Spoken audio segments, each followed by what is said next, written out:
Sometime in the mid-19th century, a Russian chemist sat down with a list of every element known to science at the time. There were 63 of them. He arranged them by increasing atomic weight and noticed something that had no business being there. The elements seemed to repeat themselves. The repetition showed up in their behavior. Certain elements, separated by fixed intervals along the list, reacted with other substances in nearly identical ways. Lithium, sodium, and potassium all cut easily with a knife, all reacted violently with water, all left behind similar compounds. Fluorine, chlorine, and bromine all formed salts with metals in the same proportions. The repetition was too precise to be accidental. He did something bold with this observation. He arranged the elements into a table, placing those with similar behavior into the same columns, and left gaps where the pattern demanded an element that had not yet been discovered. He trusted the pattern more than the inventory. Within a few decades, the missing elements were found, with properties matching his predictions closely enough to silence most skeptics. The table was real, but here is what made this genuinely unsettling to careful thinkers at the time. Nobody could explain it. The pattern was sitting in plain view, reproducible and precise, yet its cause was completely hidden. Why would elements separated by fixed intervals of atomic weight share chemical behavior? What mechanism could possibly produce that kind of regularity across 63 distinct substances? The table described something. It did not explain anything. For decades, the periodic table functioned as a map without a territory. Chemists used it. It worked. But the question underneath it remained open. Why does matter organize itself this way? Why not randomly? Why not continuously, with properties shifting gradually from one element to the next, without any repetition at all? The answer, when it finally came, did not arrive from chemistry. It arrived from a completely different direction, from experiments probing the inside of atoms, from mathematics describing the behavior of particles too small to see, from a framework so unlike everyday intuition that its conclusions took years to fully accept. The explanation was quantum mechanical, and it reached all the way down to the deepest rules governing how electrons are allowed to behave inside an atom. Can the structure of a table, drawn on paper by a chemist arranging substances by weight, really be a direct consequence of quantum rules operating inside individual atoms? Can something as abstract as a wave equation produce something as concrete as the shape of the periodic table? And if it can, what does that tell us about how deep the order inside matter actually runs? If you like exploring questions like these, feel free to leave a like and subscribe. Tell me where you are watching from, and if there is something about the universe you find yourself wondering about, let me know in the comments. I always wonder which curiosities other people carry around with them. With that said, let's get back to the topic. The answer begins with what sits at the center of every atom on that table.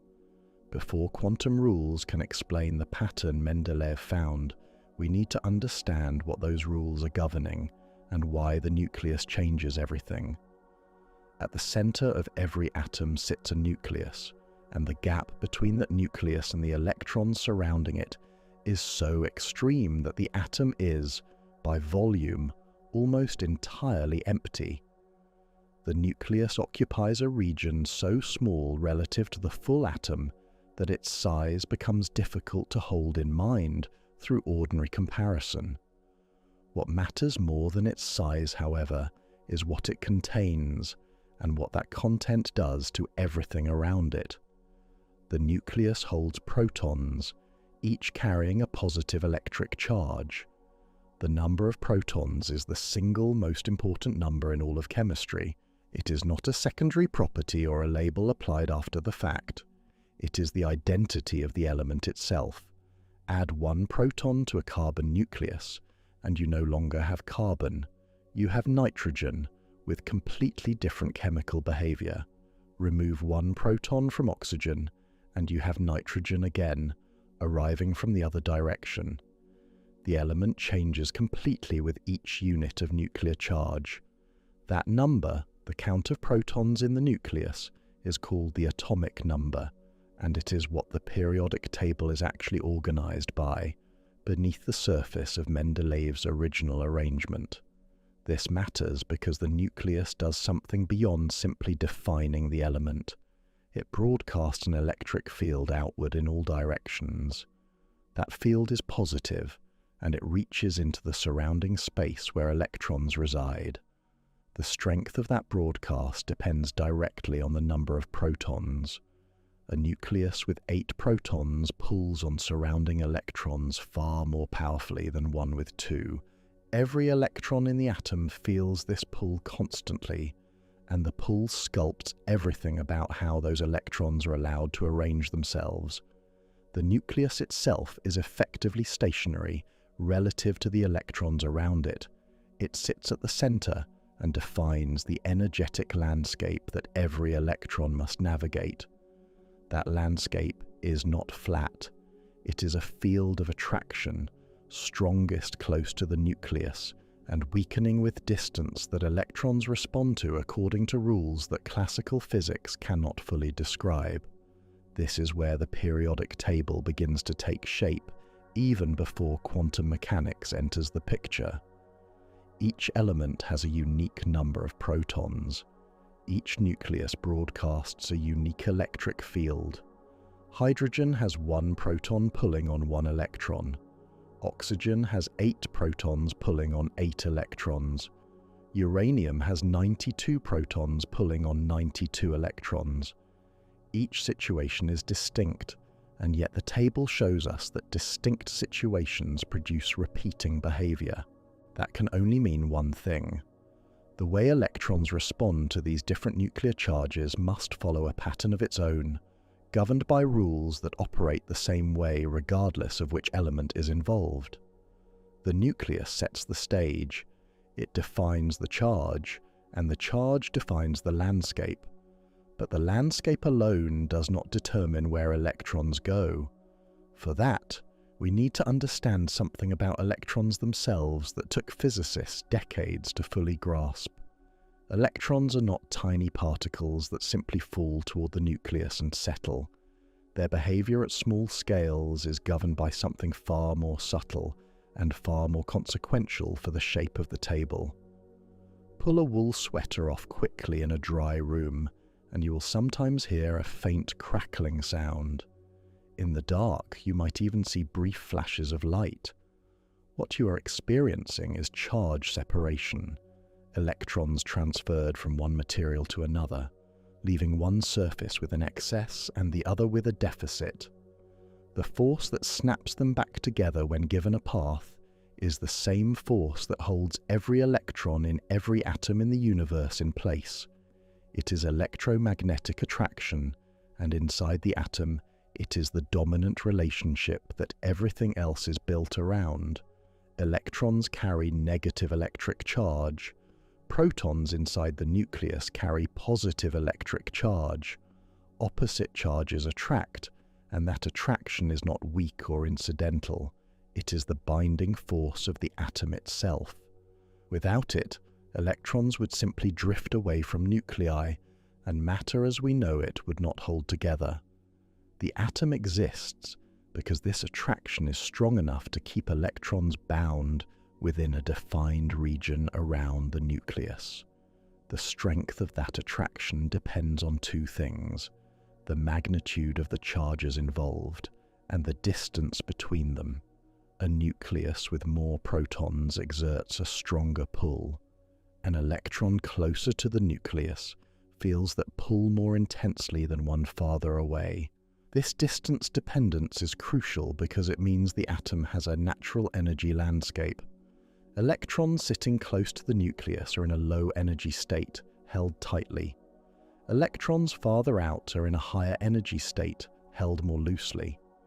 Moving an electron outward requires energy input. Moving it inward releases energy. This landscape is what gives the atom its layered structure.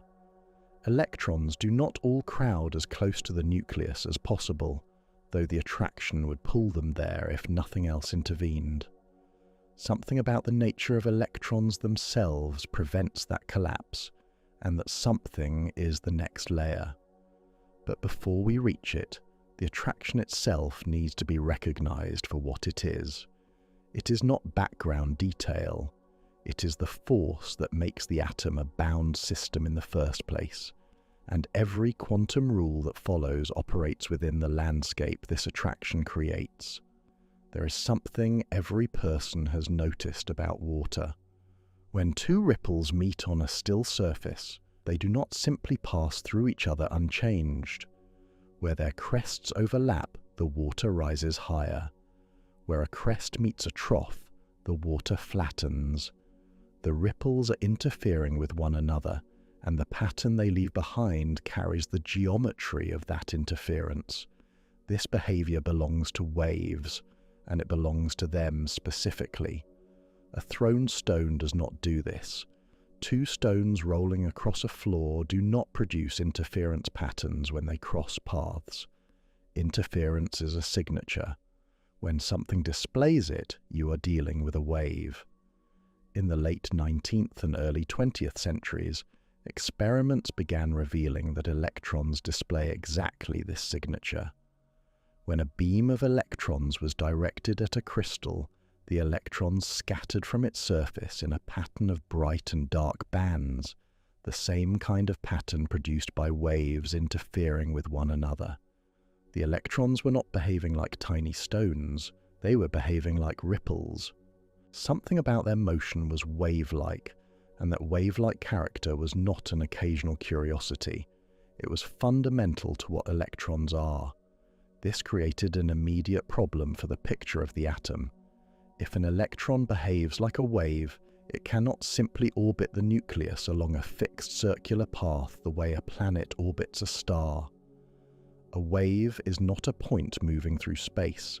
It is a disturbance spread across space, with crests and troughs and a characteristic wavelength. Confining a wave to a circular path around a nucleus introduces a strict geometric condition. The wave must fit around that path without contradicting itself. If the circumference of the path does not accommodate a whole number of wavelengths, the wave interferes destructively with itself and cannot persist. Only paths where the wave fits cleanly are allowed. This is the origin of quantization inside the atom. The electron is not forbidden from certain energies by an arbitrary rule imposed from outside. It is forbidden because a wave that does not fit its own path cancels itself out. The allowed energies are the ones where the electron's wave nature produces a stable, self-consistent pattern around the nucleus. Everything else is self-defeating and cannot survive. Think of it in terms of something more tangible. When you pluck a guitar string, it vibrates at specific pitches and not others.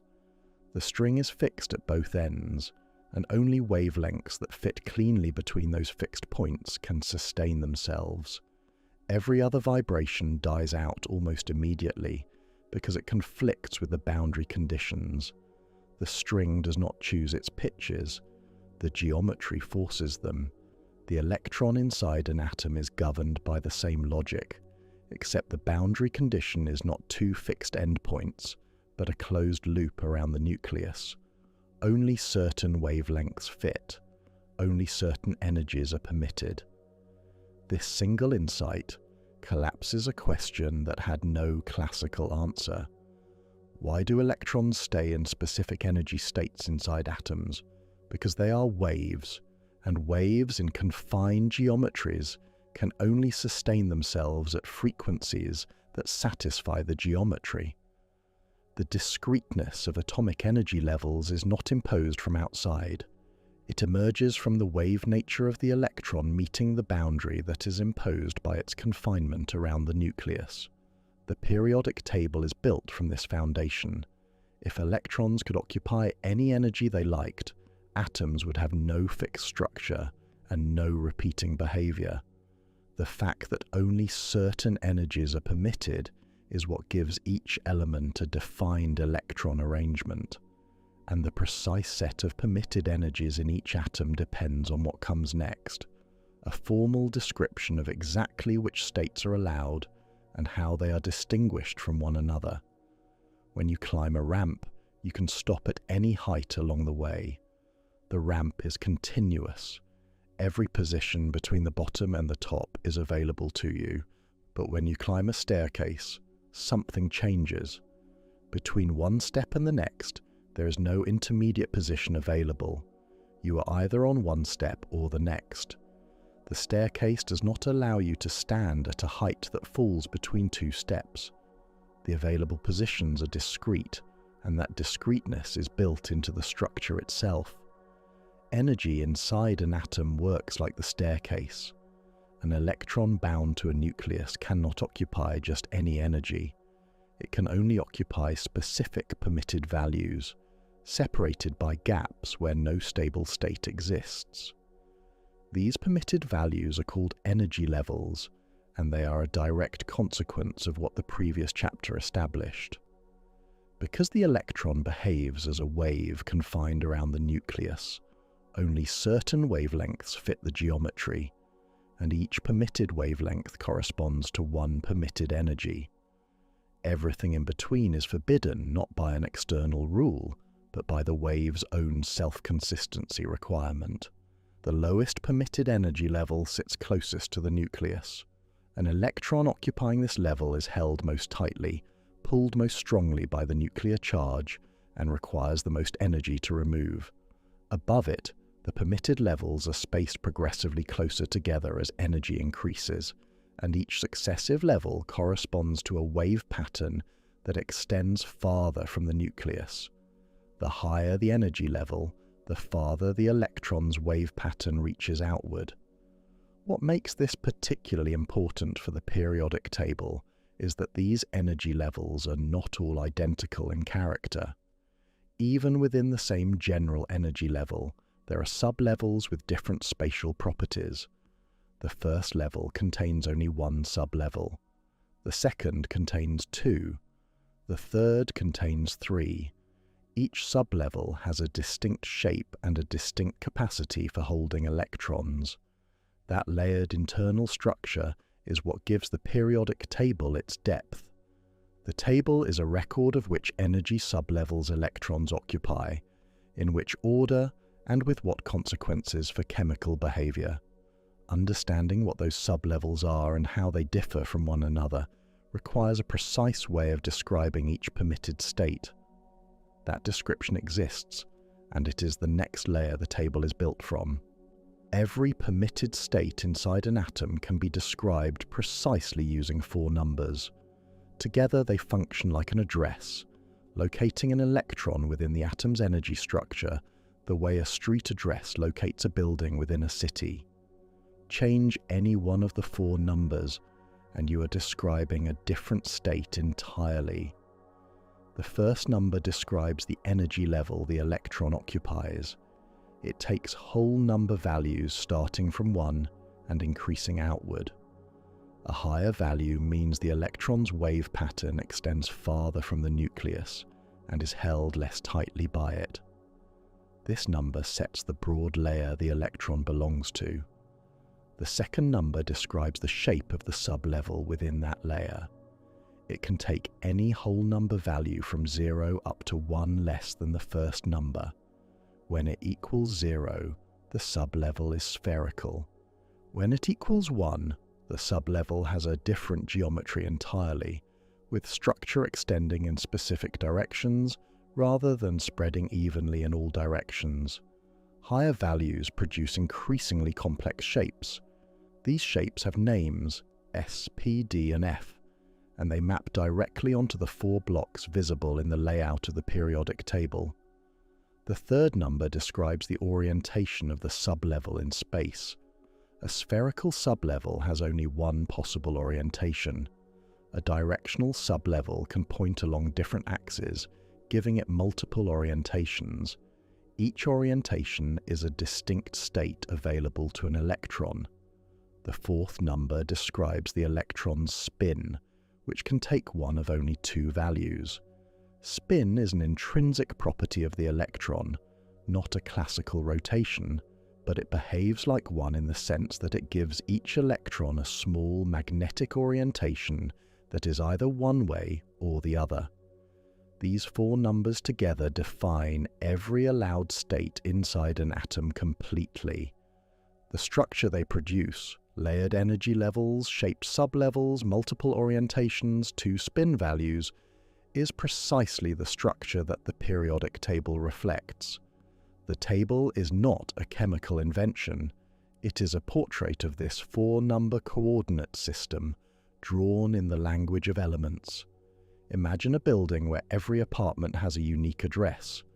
Two people can share a building, share a floor, even share a corridor. But no two people can occupy the same apartment. The address system exists precisely to prevent that. Each unit is distinct, and occupancy is exclusive. What makes this more than an analogy is that inside an atom, the rule is not a social convention. It is a physical law, and it has no exceptions. In 1925, Wolfgang Pauli stated what is now called the exclusion principle. No two electrons in the same atom can share the same set of four quantum numbers. Since those four numbers define every aspect of an electron's state completely, its energy level, its sublevel shape, its orientation, and its spin, two electrons sharing all four values would be physically identical in every measurable respect. The principle says that cannot happen. Each occupied state belongs to exactly one electron. The consequences of this rule are immediate and structural. Electrons cannot all collapse into the lowest available energy level, even though electromagnetic attraction pulls them toward the nucleus, and the lowest level is energetically favorable. Once that level is filled, the next electron has no choice. Every state at the lowest level is taken. It must occupy the next available level up, and so on outward, each successive electron forced into a higher state, because everything below is already claimed. This outward pressure is not a force in the usual sense. Nothing is pushing electrons away from the nucleus. The exclusion principle simply closes states once they are occupied, and closed states are physically unavailable. The result is that electrons build up in layers around the nucleus, filling each level before the next begins. That layered build-up is the direct origin of atomic shell structure, and atomic shell structure is what the periodic table is organized around. Without this principle, every electron in every atom would crowd into the lowest energy state. Atoms would be far smaller, far simpler, and chemically identical to one another. The diversity of elements, the differences in their behavior, the entire architecture of the periodic table, all of it depends on electrons being forbidden from sharing a state. One rule, stated in a single sentence, is what makes chemical complexity possible. The exclusion principle established that no two electrons can share the same four quantum numbers. But a consequence of that rule immediately raises a question. If each state is unique, and each orbital is defined by the first three quantum numbers, how can any orbital hold more than one electron at all? Two electrons in the same orbital would share the same energy level, the same sublevel shape, and the same spatial orientation. Three of their four quantum numbers would be identical. The only remaining variable is the fourth, spin. Spin is an intrinsic property of the electron. It does not arise from the electron physically rotating in space, and treating it as a tiny spinning sphere leads to contradictions at the mathematical level. It is better understood as a built-in quantum attribute, something the electron simply has, the way it has charge and mass. When measured along any chosen axis, spin returns one of exactly two values. These are conventionally called up and down, though those labels refer to quantum states. not directions in ordinary space. The electron does not tip or tilt. It exists in one of two distinct spin states, and that distinction is absolute. This two-valued nature is precisely what allows orbitals to hold more than one electron. Two electrons sharing the same orbital have identical values for their first three quantum numbers. Same energy level, same sublevel shape, same spatial orientation. But if one carries spin up and the other carries spin down, their fourth quantum number differs. The exclusion principle is satisfied. Both electrons are permitted to occupy that orbital simultaneously, and the orbital is then full. A third electron with any spin value would duplicate the state of one already present. The orbital closes. The arithmetic that follows from this is exact and has direct consequences for the table. Each orientation of a sublevel holds two electrons, one spin up, one spin down. An S sublevel has one orientation, so it holds two electrons total. A P sublevel has three orientations, so it holds 6. A D sublevel has 5 orientations, holding 10. An F sublevel has 7 orientations, holding 14. These capacities are not estimates or approximations. They are direct counts of the number of distinct quantum states available within each sublevel, with spin providing the final factor of 2. Those numbers, 2, 6, 10, 14, appear directly in the structure of the periodic table. The S block spans 2 columns, the P block spans 6, the D block spans 10, the F block spans 14. The width of each block is a precise count of available spin-paired states within that sublevel type. This is not a coincidence that requires explanation after the fact. It is the same arithmetic, expressed first in quantum numbers and then in the layout of elements. Spin is the variable that sets the capacity of every orbital, and orbital capacity is what determines the width of every section of the periodic table. Remove spin from the picture, and every orbital would hold only one electron. The table would double in width, every block would expand, and the chemical behavior of every element would shift accordingly. The table we have is the table that spin produces. The quantum numbers establish that sublevels differ from one another not only in energy, but in geometry. The second quantum number, the one that describes sublevel shape, produces 4 distinct types, S, P, D, and F, each with a different 3-dimensional structure. Up to this point, that difference has been noted, but not examined. Here it becomes consequential, because the shape of an orbital is not decorative. It determines where in space an electron is most likely to be found, and that spatial distribution is what governs how atoms interact with one another. The s orbital is spherical. An electron occupying it has an equal probability of being found in any direction from the nucleus at a given distance. There is no preferred axis, no directional bias. The electron's presence surrounds the nucleus evenly. Every atom has an s orbital in its lowest energy level, and the first 2 elements on the periodic table, hydrogen and helium, are defined entirely by electrons in this spherical state. The p orbitals are different in character. There are 3 of them within any p sublevel, each oriented along a different axis in space. Where the s orbital spreads evenly in all directions, each p orbital concentrates electron presence along one axis, forming 2 lobes extending in opposite directions from the nucleus. An electron in a p orbital is most likely to be found along that axis, and least likely to be found at the nucleus itself. This directional character means that when atoms with p electrons approach one another, the geometry of that approach matters. The lobes point toward or away from neighboring atoms, and the strength and direction of the resulting bond depends on how those lobes align. The d orbitals are more complex still. There are 5 of them, with shapes that extend in multiple directions and, in some cases, include ring-like structures around the nucleus in addition to the primary lobes. These orbitals become occupied in the transition metals, the block of elements that sits in the middle of the periodic table. Their more intricate geometry contributes to the rich and varied chemistry of that region, including the ability of transition metals to form multiple types of bonds and adopt multiple charge states. The F orbitals are the most geometrically elaborate, with 7 distinct orientations and shapes that extend across several axes simultaneously.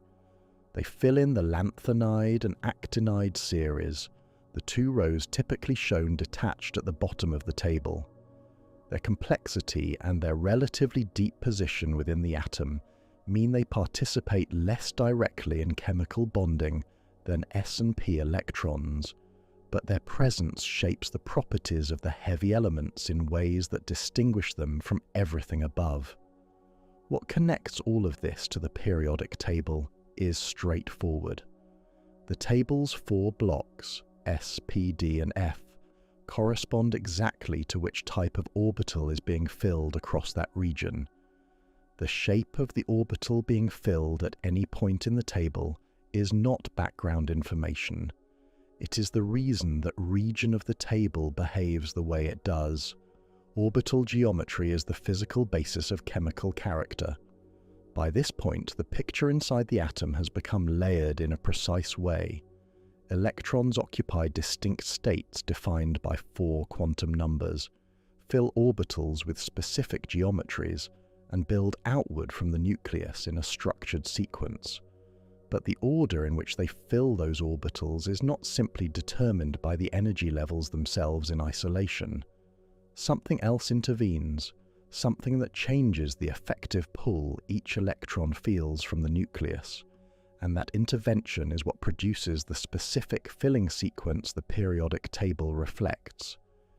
Every electron in an atom feels the attraction of the nucleus, but electrons also repel one another, since they all carry negative charge. An electron in an outer region of the atom does not experience the full attractive force of the nucleus unimpeded. The electrons occupying inner orbitals, positioned between the outer electron and the nucleus, partially cancel the nuclear pull. They do not block it completely, but they reduce it. The outer electron behaves as though it is orbiting a nucleus with fewer protons than the atom actually contains. This reduced effective charge is what physicists call the screened nuclear charge, and the phenomenon producing it is called screening or shielding. The degree of screening depends on which orbitals the inner electrons occupy. Electrons in s orbitals, with their spherical distribution, screen very effectively because their presence is concentrated close to the nucleus and spread evenly around it. Electrons in p orbitals screen somewhat less effectively. Electrons in d and f orbitals, with their more complex geometries and their tendency to occupy regions farther from the nucleus, screen outer electrons least effectively of all. This difference in screening efficiency means that the energy of an outer electron depends not just on which numbered energy level it occupies, but on what types of orbitals the electrons below it are in. The practical consequence is that energy levels do not remain neatly ordered by their principal quantum number as the atom grows larger. In a hydrogen atom with only 1 electron, the ordering is clean and simple. But as electrons accumulate in heavier atoms, the screening effects of inner electrons push certain outer orbitals upward in energy, while leaving others relatively unaffected. The result is that some orbitals from a higher numbered level end up sitting lower in energy than some orbitals from a level that should nominally be below them. This is not a small correction or an edge case. It is a systematic shift that reorganizes the filling sequence across large stretches of the periodic table. The specific order in which orbitals actually fill in real atoms rather than the idealized order one might expect from the quantum numbers alone, is a direct product of screening, and that filling order is precisely what determines the lengths of the rows in the periodic table and the positions of the blocks within it. Screening is the mechanism that connects the abstract structure of quantum numbers to the concrete layout of elements on the page. Screening has shifted the energy landscape inside real atoms away from the idealized order suggested by the principal quantum number alone. The consequence of that shift is a specific sequence in which orbitals actually fill as atomic number increases across the periodic table. That sequence is not arbitrary, and it is not approximate. It follows directly from the energies that screening produces, and it is responsible for the row lengths and block positions that give the table its distinctive shape. The general pattern runs as follows. The first energy level contains only one sublevel, the s orbital, which fills with 2 electrons across the first 2 elements. The second energy level introduces a p sublevel alongside the s, and both fill across the next 8 elements, producing the second row. The third level follows the same pattern, filling its s and p sublevels across another 8 elements. So far, the sequence proceeds in a way that might seem straightforward. The disruption arrives at the 4th energy level. A naive expectation based on principal quantum number alone would place the 3D sublevel below the 4s, since the third level nominally sits closer to the nucleus than the 4th. But screening changes this.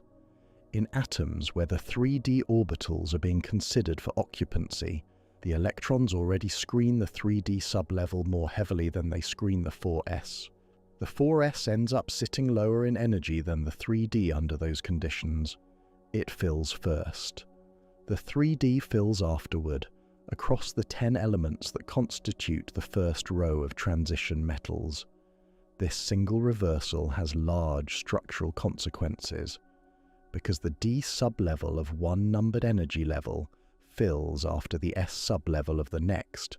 An entire block of 10 elements is inserted into the table between the s block on the left and the p block on the right.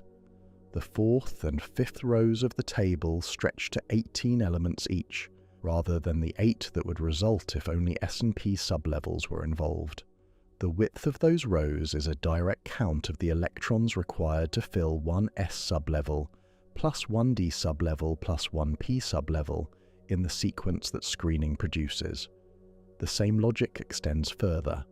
The f sublevel, subject to even more pronounced screening effects, fills so late that it appears detached from the main body of the table entirely.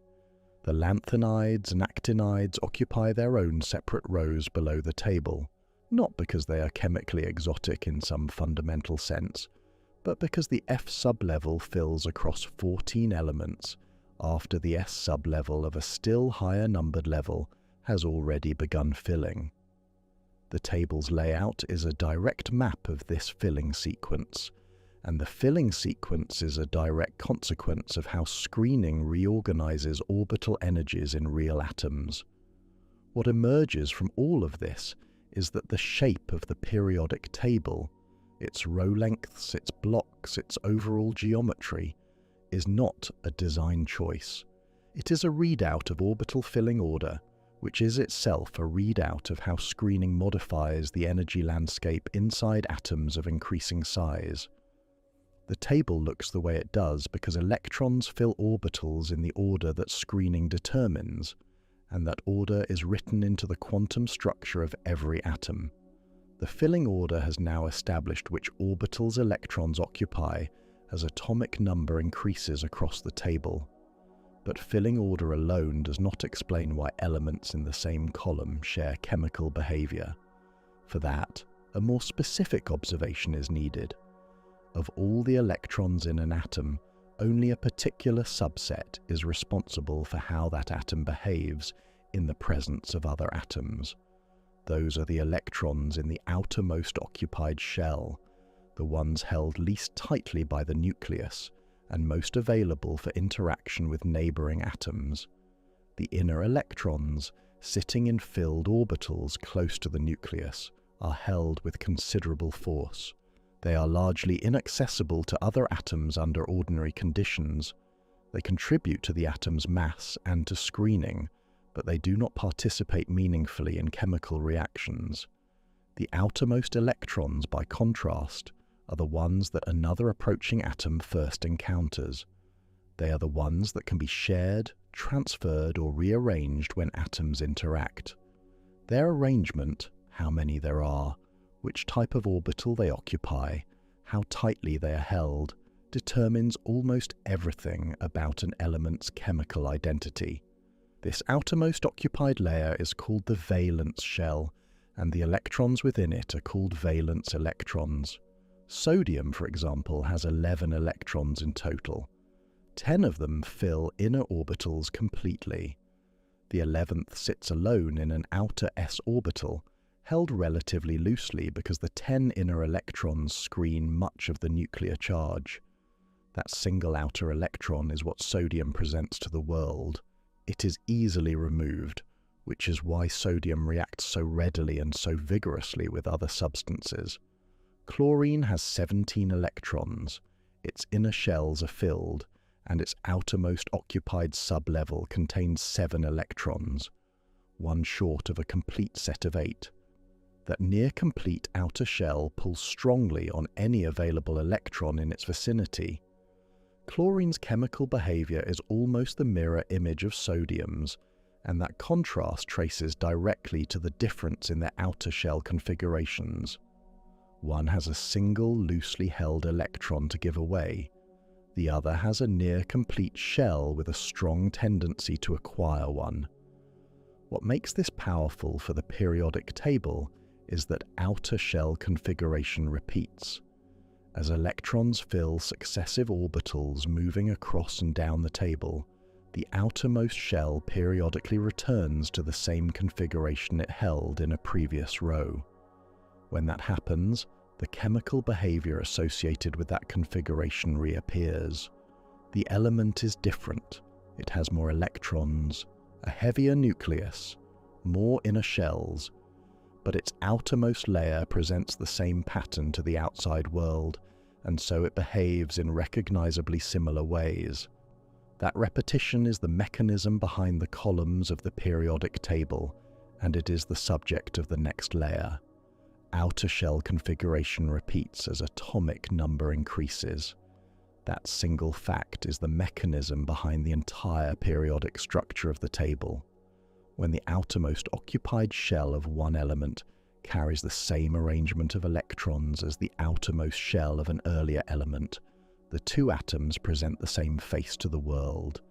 Their inner shells differ, their total electron counts differ, their nuclear charges differ, but the layer that governs chemical interaction is configured the same way, and so their chemical behavior follows the same pattern. Lithium has 1 electron in its outermost s orbital. Sodium, 8 elements later, also has 1 electron in its outermost s orbital. The inner structure of sodium is more elaborate, with 2 fully filled shells beneath that outer electron, but those inner shells are chemically inert. What sodium presents to an approaching atom is a single loosely held electron in a spherical orbital, identical in character to what lithium presents. Both elements cut easily with a knife, both react vigorously with water, both form compounds in the same proportions. The similarity is not approximate, it is a direct consequence of identical outer shell configuration producing identical chemical behavior. The same logic runs through every column of the table. Fluorine has 7 electrons in its outermost shell, 1 short of a complete set. Chlorine, 8 elements later, also has 7 electrons in its outermost shell. Both pull strongly on electrons from neighboring atoms. Both form salts with metals in the same proportions. Neon has a completely filled outermost shell and participates in virtually no chemical reactions under ordinary conditions. Argon, 8 elements further along, has the same complete outer shell configuration and the same chemical inertness. The column of noble gases is a column of complete outer shells, and completeness means there's nothing available to share or transfer with another atom. What the periodic table is actually displaying then is a map of outer shell repetition. Each row represents a period during which a new outer shell is being filled. Each column groups elements whose outer shells, at the point where that row ends, carry the same electron count and the same orbital type. The visual structure of the table is not a catalogue of substances organized by convenience. It is a portrait of how outer shell configuration cycles through the same patterns as electrons accumulate in successive atoms. This also clarifies why the table has the specific number of columns it does. The number of columns in each block corresponds to the number of electrons required to fill the relevant sublevel type. 2 columns in the S block, 6 in the P block, 10 in the D block, 14 in the F block. Each column within a block represents 1 additional electron in the outermost sublevel being filled. When that sublevel is complete, the period ends, a new row begins, and the cycle of outer shell filling starts again from the next available s orbital. Periodicity is not a pattern imposed on the elements. It is a pattern that emerges from the quantum structure of electron filling, expressed in chemical behavior. The periodic table has rows of unequal length. The first row contains 2 elements. The second and third each contain 8. The fourth and fifth each contain 18. The sixth and seventh each contain 32. These numbers are not the result of decisions made by chemists arranging elements for convenience. They are counts of electrons, and each count corresponds exactly to the number of distinct quantum states available in the combination of sublevels filling during that row. The first row fills only the first energy level, which contains a single s sublevel. That sublevel holds 2 electrons, 1 spin up and 1 spin down, exhausting every available state at that level. 2 states filled, 2 elements in the row. The row ends when the level is complete, and the next available state belongs to a higher level. The second row fills the second energy level, which contains both an S sublevel and a P sublevel. The S sublevel contributes 2 states. The P sublevel, with 3 spatial orientations each holding 2 electrons, contributes 6. 2 plus 6 gives 8 available states across the second energy level, and 8 elements fill the second row. The third row follows the same pattern for the same reason, filling the S and P sublevels of the third energy level across another 8 elements. The fourth row is where the count changes. Screening, as established earlier, causes the 4s sublevel to fill before the 3d. Once the 4s is filled across 2 elements, the 3d becomes the next available sublevel. It has 5 spatial orientations, each holding 2 electrons, contributing 10 additional states. After the 3d is complete, the 4p sublevel fills across 6 more elements. The total for the fourth row is 2 from the 4s, 10 from the 3d, and 6 from the 4p, giving 18 elements. The fifth row follows the same sequence for the same reasons, also producing 18 elements. The sixth row extends further still because the F sublevel enters the filling sequence. Screening pushes the 4F sublevel into the filling order between the 6S and the 5D. The 4F sublevel has 7 spatial orientations, each holding 2 electrons, contributing 14 additional states, 2 from the 6S, 14 from the 4F, 10 from the 5D, and 6 from the 6P combine to give 32 elements in the 6th row. The 7th row follows the same pattern. The row lengths of the periodic table are therefore a direct arithmetic consequence of how many quantum states are available in the combination of sublevels that screening causes to fill during each period: 2, 8, 8, 18, 18, 32. Each number is a sum of sub-level capacities determined by orbital geometry and spin, arranged in the order that screening dictates. The table's unequal rows are not an irregularity requiring special explanation. They are the precise numerical output of the quantum rules that have been building through every preceding chapter. The row lengths are now accounted for, but the periodic table does not only have rows of specific lengths, it has a visible internal geography. Looking at the full table, distinct regions are apparent. A narrow 2-column section runs down the left side. A 6-column section occupies the right. A 10-column block sits in the middle, absent from the first 3 rows. A 14-column section appears detached below the main body entirely. These regions are the S, P, D, and F blocks, and their positions, dimensions, and relationships to one another are not layout choices. They are a direct projection of orbital filling sequence onto a 2-dimensional surface. The S block occupies the 2 leftmost columns of the table.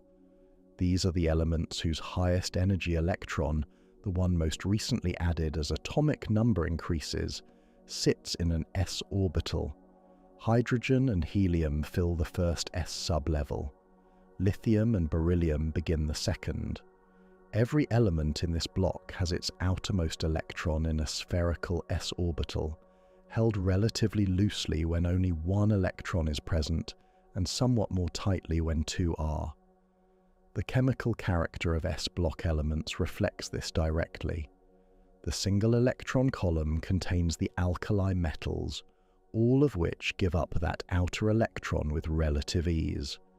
The 2-electron column contains the alkaline earth metals, which give up 2. The p block occupies the 6 rightmost columns. These are the elements whose outermost electrons are filling a p sublevel. The p block begins in the second row, because the first energy level contains no p sublevel. It spans 6 columns, because the p sublevel holds 6 electrons across 3 spatial orientations. Moving left to right across the p block, each step adds 1 electron to the outermost p sublevel. The chemical behavior shifts progressively from elements that share electrons readily on the left side of the block to elements with nearly complete outer shells on the right, culminating in the noble gases, whose completely filled p sublevels leave them chemically inert under ordinary conditions. The D block sits between the S and P blocks, spanning 10 columns. It is absent from the first 3 rows because the D sublevel does not enter the filling sequence until the 4th row, when screening causes the 3D to fill after the 4S. The 10 columns correspond to the 10 electrons required to fill a D sublevel across 5 spatial orientations. Elements in the D block are the transition metals, and their chemical richness reflects the d orbital's more complex geometry. Because d electrons are not the outermost electrons in most transition metals, they participate in bonding in more varied ways than s or p electrons, giving these elements their characteristic ability to form multiple compounds with different properties. The F block appears as 2 separate rows below the main table. This detachment is a practical layout decision, made because inserting 14 additional columns into the main body would make the table unwieldy. But the F block's position in the filling sequence is precise. Its 14 columns correspond to the 14 electrons required to fill an F sublevel across 7 spatial orientations. The lanthanides fill the 4F sublevel across the 6th row. The actinides fill the 5F sublevel across the 7th. Their separation from the main table is a matter of presentation, but their quantum identity is as clearly defined as any other block. The block structure of the periodic table is therefore a visual translation of orbital filling sequence. Each block marks a region where a specific sublevel type is being filled. The dimensions of each block are set by the capacity of that sublevel type. The position of each block within the table reflects the order in which screening causes that sublevel to enter the filling sequence.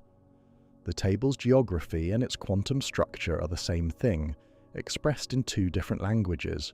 So far, we have built a filling sequence that feels orderly and inevitable. Quantum numbers define available states. The exclusion principle forces electrons outward.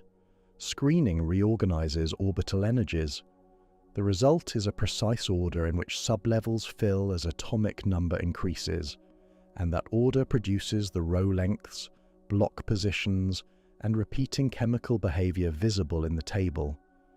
But a filling sequence derived from general principles meets its clearest test when individual atoms deviate from what that sequence predicts. Two elements in particular stand out, and what they reveal is not a weakness in the rules, but a deeper confirmation of them. Chromium and copper both sit in the first row of the D block, among the transition metals of the fourth period. Based on the filling sequence that screening produces, chromium should carry 4 electrons in its 3D sublevel and 2 in its 4s. Copper should carry 9 electrons in its 3D and 2 in its 4s. Experimental measurements show something different in both cases. Chromium carries 5 electrons in its 3D and 1 in its 4s. Copper carries 10 electrons in its 3D and 1 in its 4s. In both cases, 1 electron has migrated from the 4s into the 3D, relative to the expected configuration. The reason for this migration points to a principle that the filling sequence alone does not fully capture. A D sublevel with exactly 1 electron in each of its 5 spatial orientations, giving a half-filled configuration, carries a stability that a configuration with 4 electrons distributed unevenly across those orientations does not. The same applies to a completely filled D sublevel. When the energy difference between the 4s and 3d is small enough, which it is in these elements due to their position in the transition metal series, the stability gained by reaching a half-filled or completely filled D configuration outweighs the cost of leaving the 4s with only 1 electron rather than 2.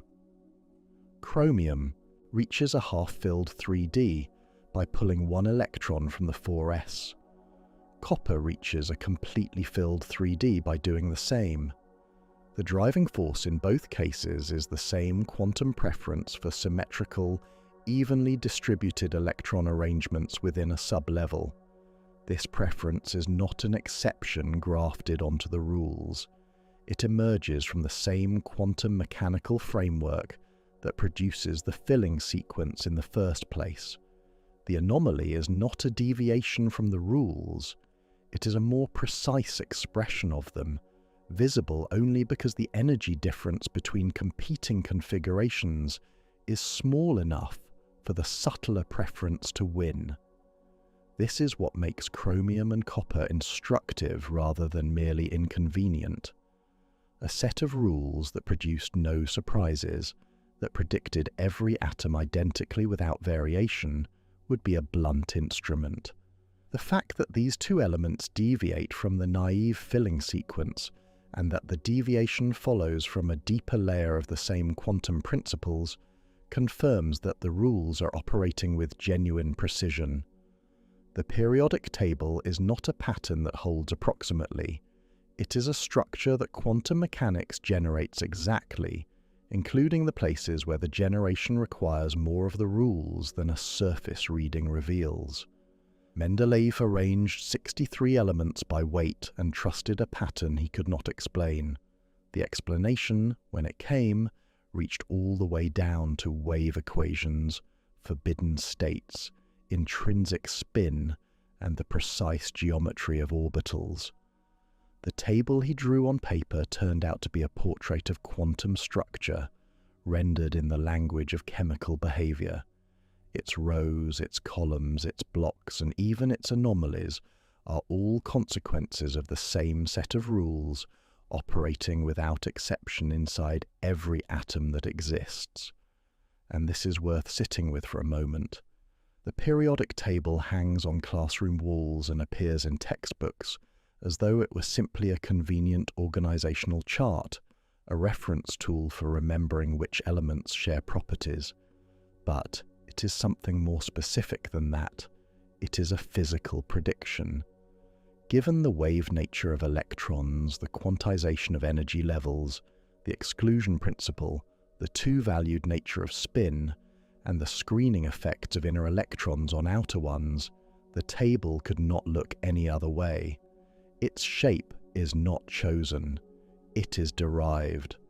Every row length, every block boundary, every column grouping follows necessarily from rules that operate the same way in every atom in the universe. What Mendeleev glimpsed as a pattern in chemical behavior turns out to be the surface expression of a quantum architecture that runs through all of matter. The elements are not similar to one another by coincidence or by chemical kinship in any loose sense. They are similar because the quantum rules that govern electron arrangement cycle through the same configurations as atomic number increases, and identical configurations produce identical behavior. The table is periodic because quantum mechanics is periodic, in the precise sense that filling sequences return to the same outer shell patterns at regular intervals determined by orbital capacity and screening order. That precision is what makes the anomalies of chromium and copper feel like the final piece rather than a loose end. They show that the rules are not approximate tendencies that hold most of the time. They are exact constraints that the atom satisfies completely, even when satisfying them requires a subtler reading than the filling sequence alone provides. The table holds. The rules hold. And the question that sat unanswered for decades beneath Mendeleev's arrangement of 63 elements turns out to have an answer that is both complete and exact.